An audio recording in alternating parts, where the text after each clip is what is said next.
Dewa Obat Terkuat. Bab 165. Pria ini jelas bukan tipe orang yang bisa berbicara dengan baik, tapi beberapa kata sederhana membuat hati Ye Qiansui berdebar kencang. Ye Qiansui menatap mata Lin Yi dan merasa sedikit panik. Dia belum pernah merasa seperti ini sebelumnya. Unik. Dalam hati Lin Yi, apa statusnya? Dia tidak tahu harus berkata apa untuk sesaat. Saya tidak punya saudara lagi. Nada suara Lin Yi tiba-tiba berubah, dengan sedikit kesedihan, kecuali kamu, mungkin tidak ada yang tersisa. Seluruh keluarga Lin terbunuh, tidak ada seorang pun yang hidup. Satu-satunya orang yang melarikan diri dari keluarga Lin sebelum pembantaian hari itu adalah ibunya sendiri, tetapi dia juga dibawa pergi pada hari dia dilahirkan.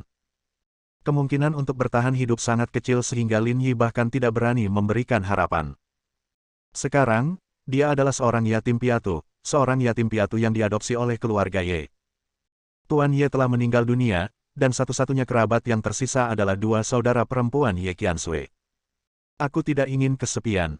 Suara Lin Yi sangat lembut. Sesuatu di hati Ye Qiansui tersentuh tanpa bisa dijelaskan. Dia tidak menyangka Lin Yi memiliki perasaan seperti itu. Kesedihan di wajahnya tidak terlihat seperti dia berpura-pura sama sekali. Memang benar Lin Yi adalah anak angkat dari keluarga Ye. Ia diadopsi oleh kakeknya karena ia tidak memiliki orang tua sejak ia masih kecil dari keluarga Ye. Kamu masih memiliki kami. Ye Qiansui mengulurkan tangan dan dengan lembut meletakkannya di bahu Lin Yi, menghiburnya. Lin Yi kembali sadar, menatapnya, dan tersenyum. Kesedihan yang dia rasakan barusan menghilang dalam sekejap. Dia tidak terbiasa membiarkan orang lain melihat sisi emosionalnya, bahkan Ye Qiansui. Lin Yi tidak berkata apa-apa lagi, mengangguk sedikit, dan berhenti membicarakan topik ini. Oke, kamu bisa istirahat. Pertemuan pertukaran di sore hari akan memakan banyak waktu. Aku akan menelepon jika waktunya tiba.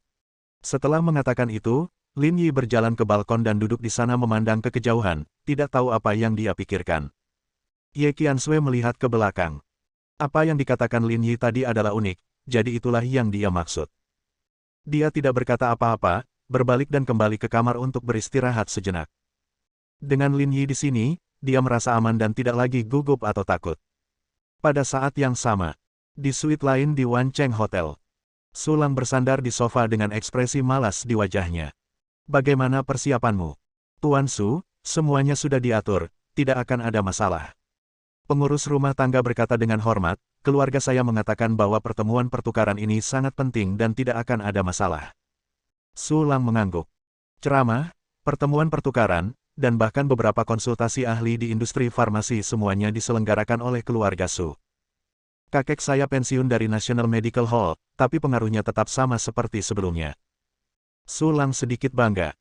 Keluarga Su bisa menjadi seperti sekarang ini, berkat kakeknya, yang merupakan seorang ahli nasional dan dokter terkenal di Balai Pengobatan Tiongkok. Bahkan setelah bertahun-tahun pensiun, para pejabat datang untuk mencari konsultasi medis setiap tahun. Koneksi dan bantuan yang dia kumpulkan selama bertahun-tahun adalah kekayaan yang sangat besar, cukup untuk membantu keluarga Su-nya naik ke level berikutnya. Orang tua itu selalu berkata bahwa dia hanya akan bahagia jika Tuan Su dapat mewarisi jubahnya. Kepala pelayan tersenyum. Saya tidak tertarik menyelamatkan orang. Su Lang menggelengkan kepalanya dan terkekeh, saya hanya tertarik menghabiskan uang untuk bermain dengan wanita. Belajar kedokteran sangat melelahkan, ayah saya dan yang lainnya bisa belajar saja. Pengurus rumah tangga tidak berani mengatakan apapun. Boom, boom, boom. Pintu di luar tiba-tiba berdering, dan segera, seorang wanita berpakaian genit dan berbau wangi masuk. Kakinya yang panjang sangat menarik perhatian. Tuan Su. Wanita itu berkata dengan sopan. Su Lang tertawa dan melambai, dan wanita itu segera duduk. Oke, silakan kerjakan pekerjaanmu. Aku perlu istirahat makan siang. Kamu bisa meneleponku sebelum pertemuan pertukaran sore. Ya. Pengurus rumah tangga melirik wanita itu dan tidak berani mengatakan apapun. Dia dengan patuh keluar dan menutup pintu. Begitu pintu ditutup, Su Lang merentangkan tangannya, bersandar di sofa, mengangkat kepalanya, dan berkata dengan tenang, mulailah penampilanmu. Waktu berlalu cepat. Ye Qiansui merasakan seseorang menyentuhnya. Dia membuka matanya sedikit, dan Lin Yi mengulurkan tangan dan dengan lembut menggoyangkan bahunya. Bangun, sudah hampir waktunya untuk bangun dan bersiap-siap. Oh. Ye Qiansui berdiri dan merasa segar, apakah kamu tidak istirahat? Saya tidak membutuhkannya. Lin Yi dalam semangat yang baik dan selalu memiliki banyak energi. Bahkan jika dia tidak tidur selama beberapa hari beberapa malam, itu tidak akan berdampak banyak padanya. Ye Qiansui merapikan dirinya, merias wajahnya sedikit, dan mereka berdua meninggalkan ruangan. Pertemuan pertukaran diadakan di lantai paling atas hotel. Keduanya naik lift langsung ke lantai paling atas. Di pintu lift, sudah ada staf yang bertanggung jawab untuk masuk. Halo. Staf itu dengan sopan berkata, apakah kalian berdua menghadiri pertemuan pertukaran? Tolong tunjukkan surat undangan Anda. Pertemuan pertukaran tingkat ini memerlukan surat undangan untuk mencegah sebagian orang memanfaatkan perairan yang bermasalah. Oke. Ye Qiansui mengeluarkan surat undangan dari mereka berdua dan menyerahkannya kepada staf, ini untuk kita berdua. Harap tunggu. Anggota staf itu tersenyum. Ye Qiansui mendongak dan melihat sudah banyak orang di aula tempat tersebut. Beberapa wajah yang sering dia lihat di TV. Tak jauh dari situ, beberapa orang menoleh, jelas penasaran siapa saja yang bisa diundang ke pertemuan pertukaran tersebut. Keduanya tampaknya adalah raksasa farmasi dari utara, dan mereka juga ada di sini. Ye Qiansui merendahkan suaranya. Zhuo Qianqiu berkata bahwa orang-orang yang datang ke sini semuanya adalah perwakilan dari perusahaan besar, dan semua dokternya adalah ahli dari rumah sakit tersier. Lin meliriknya dan tidak mengingatnya. Raksasa macam apa di depannya, siapa yang berani menyebut dirinya seperti itu? Tuan Zhuo benar-benar meminta Anda untuk berpartisipasi menggantikannya. Ye Qiansui masih tidak percaya, dia melihat banyak tokoh industri nyata. Melihat Lin Yi, dia benar-benar ragu apakah Zhuo Qianqiu membuat keputusan sambil mabuk. Tapi Zhuo Qianqiu tampaknya tidak minum alkohol. Baiklah. Tanpa menunggu jawaban Lin Yi, anggota staf berkata, Tuan, Anda boleh masuk. Lin Yi mengangguk dan melangkah masuk, tetapi sebelum dia mengambil langkah, staf itu menatap Ye Qiansui lagi, dengan senyuman di wajahnya, tetapi rasa dinginnya tidak disembunyikan sama sekali. Nona, tolong tetap di sini, kamu tidak bisa masuk. Ye Qiansui kaget. Mengapa? Lin Yi bisa masuk, orang-orang itu bisa masuk, kenapa dia tidak bisa masuk? Karena undanganmu palsu. Stafnya tidak sopan, dan bahkan dengan sengaja meninggikan suara mereka beberapa desibel.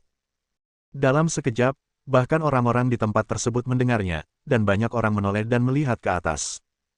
Mata semua orang tiba-tiba tertuju pada wajah Ye Qiansui, membuat Ye Qiansui merasa gugup. Apa katamu? Undanganku palsu. Dia sedikit marah. Bagaimana undangan ini bisa palsu? Lin Yi memberikannya padanya. Itu diperoleh melalui saluran dari direktur rumah sakit pertama.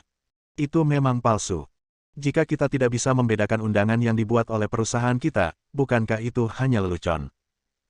Anggota staf itu tersenyum sinis dan berkata dengan sinis, pertemuan pertukaran kita penuh dengan nama-nama besar, jadi tentu saja akan ada banyak orang yang ingin menyelinap masuk, tapi saya sarankan Anda tidak melakukan hal-hal yang tidak tahu malu seperti itu. Bab 166. Berdengung. Beberapa kata ini seperti guntur dan kilat, langsung mengenai hati Ye Qiansui, menyebabkan wajahnya membiru dan putih. Ye Qiansui tidak bisa menahan diri untuk tidak tersipu melihat penampilan orang-orang di sekitarnya. Sepanjang hidupnya, dia tidak pernah dipermalukan seperti ini di depan umum. Anda, Ye Qiansui sangat marah. Melihat semakin banyak orang melihat ke sana, dan beberapa bahkan menudingnya, dia menjadi semakin malu dan marah, tolong periksa dengan cermat. Undanganku tidak mungkin palsu. Maaf, saya sudah memastikan bahwa undangan ini palsu. Apakah Anda perlu saya membuktikannya kepada Anda? Staf memandang ke arah Ye Qiansui, seolah-olah mereka mengharapkan Ye Qiansui untuk bersaing dengannya, sehingga dia bisa membuktikan di depan semua orang bahwa Ye Qiansui sombong. Seharusnya tidak menjadi hal yang menyenangkan untuk dipermalukan di depan banyak orang, bukan? Ye Qiansui hendak berbicara, tapi Lin Yi mengulurkan tangannya untuk menghentikannya. Dia mengambil satu langkah ke depan dan melihat ke arah staf, tidak perlu. Surat undangan telah dirusak, dan Lin Yi mengerti bahwa anggota staf ini telah lama menunggu di sini, hanya untuk menunggu Ye Qiansui datang sehingga dia bisa mempermalukan dirinya sendiri di depan umum. Lin Yi, apa yang terjadi? Mata Ye Qiansui sedikit merah. Dia tidak pernah mengalami keluhan seperti itu. Dia terungkap di depan umum dan bahkan menggunakan surat undangan palsu untuk menghadiri pertemuan pertukaran. Dia tahu bahwa status Ye saat ini tidak cukup. Dia tidak tahu betapa bahagianya dia bisa datang ke pertemuan pertukaran seperti itu. Dia bahkan telah membuat banyak persiapan. Dia tidak pernah menyangka hal seperti itu akan terjadi. Adalah masalahku. Lin Yi tidak mengelak dari tanggung jawab, ayo pergi, kita tidak akan berpartisipasi dalam pertemuan pertukaran ini. Dia hendak pergi ketika suara aneh tiba-tiba datang dari belakangnya. Hei, bukankah ini Ye Qiansui, Presiden Grup Tianhai? Mengapa kamu ada di sini pada pertemuan pertukaran? Suara Sulang keras dan dia tampak sangat bahagia. Dia dengan sengaja meninggikan nadanya dan berkata, saya ingat, sepertinya Tuan Ye tidak termasuk dalam undangan tersebut. Dia sengaja melambai, memanggil pengurus rumah tangga, dan berkata dengan keras, periksa, apakah grup Y ada dalam daftar undangan. Ya, kepala pelayan itu berpura-pura pergi dan segera kembali. Tuan Su, grup Y tidak ada dalam daftar undangan. Mereka tidak memenuhi syarat. Suaranya keras. Itu benar-benar seperti drama yang telah dilatih dengan baik, hanya menunggu Ye Qiansui datang ke pintu dan mempermalukan dirinya sendiri. Ye Qiansui mengepalkan tangannya dengan lembut, merasa sedih dan marah. Dia tidak tahu bahwa ini adalah balas dendam Sulang pada dirinya sendiri dan lubang yang sengaja dia gali untuk dirinya sendiri. Semua orang di tempat itu menatapnya, dan mereka semua mendengar bahwa namanya adalah Ye Qiansui, dan dia adalah Presiden Grup Y. Untuk berpartisipasi dalam pertemuan pertukaran, dia memalsukan surat undangan secara pribadi, mencoba memancing perairan bermasalah. Sayang sekali. Dia ingin berbalik dan pergi. Melihat Ye Qiansui hendak pergi, Sulang buru-buru berteriak, Anda sudah di sini, jadi jangan pergi. Tuan Ye, saya bisa membuat pengecualian dan mengizinkan Anda berpartisipasi. Kita semua adalah teman. Ye Qiansui tidak mau memperhatikannya dan berbalik untuk pergi. Sulang segera melangkah maju untuk menghentikannya, wajahnya menjadi gelap, dan dia merendahkan suaranya dan berkata, Ye Qiansui, apakah kamu bahagia? Aku membantumu menjadi terkenal. Dia menatap Ye Qiansui dengan ekspresi sombong di wajahnya. Bentak.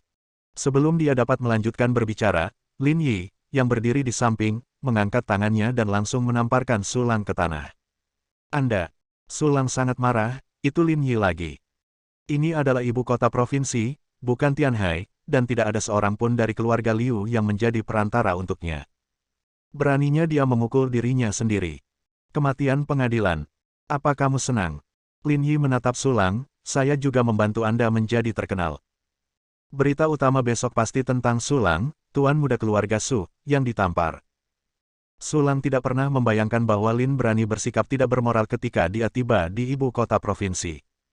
Dia segera melompat, menutupi wajahnya, dan berteriak, keamanan. Di mana keamanannya? Kalahkan orang ini. Lebih dari selusin penjaga keamanan keluarga Su segera bergegas keluar dan mengepung Lin Yi dan Ye Qiansui. Ye Qiansui sedikit khawatir, dia tidak menyangka semuanya akan menjadi seperti ini. Lin Yi tanpa ekspresi, tetapi rasa dingin di matanya semakin kuat. Hei, kenapa ramai sekali? Tiba-tiba, pintu lift terbuka, dan seorang pria parubaya berjas tunik Tiongkok keluar. Tuan Sun.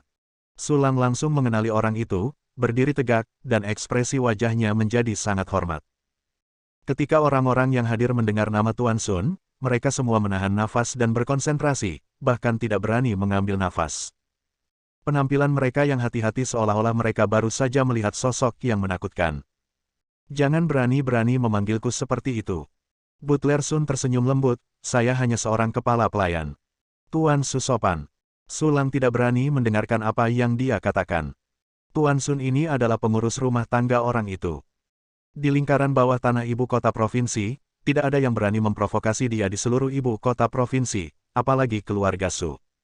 Apa yang Tuan Sun katakan? Anda adalah seorang penatua dan saya menghormati Anda. Inilah yang harus saya lakukan. Sulang tampaknya menjadi orang yang berbeda, tidak berani melakukan kesalahan. Keluarga Su bisa aman dan sehat di ibu kota provinsi dan memiliki banyak industri, selain pengaruh lelaki tua itu, karena lelaki tua itu pernah membantu mengobati luka orang tersebut. Meskipun dia tidak sembuh, orang itu juga memikirkan bantuan tersebut dan memberinya 3 butir mie tipis, sehingga tidak ada seorang pun di keluarga Su yang berani mengganggunya. Saya minta maaf karena membuat Tuan Sun tertawa. Sesuatu terjadi pada saya. Saya bisa segera mengatasinya. Sulang tidak tahu untuk apa Tuan Sun ada di sini hari ini. Saya khawatir dia ingin memberi muka kepada keluarga Su dan datang untuk mendukung kejadian tersebut. Dia membuka mulutnya dan hendak memberi perintah, meminta selusin penjaga keamanan untuk mengusir Lin Yi dan yang lainnya. Saya berani bertanya, tapi Tuan Lin Yi dari rumah sakit pertama. Dia berjalan ke arah Lin Yi, menangkupkan tangannya dan membungkuk sedikit, dengan sangat sopan. Dalam sekejap, seluruh tempat menjadi sunyi. Semua orang tercengang dan tidak tahu apa yang terjadi. Tuan Sun sangat sopan kepada Lin Yi. Terutama Sulang, yang membuka mulutnya dan menelan semua kata sebelum dia bisa mengucapkannya. Apa masalahnya? Tuan Sun memiliki sikap seperti ini terhadap Lin Yi. Ini aku. Lin Yi berkata dengan ringan.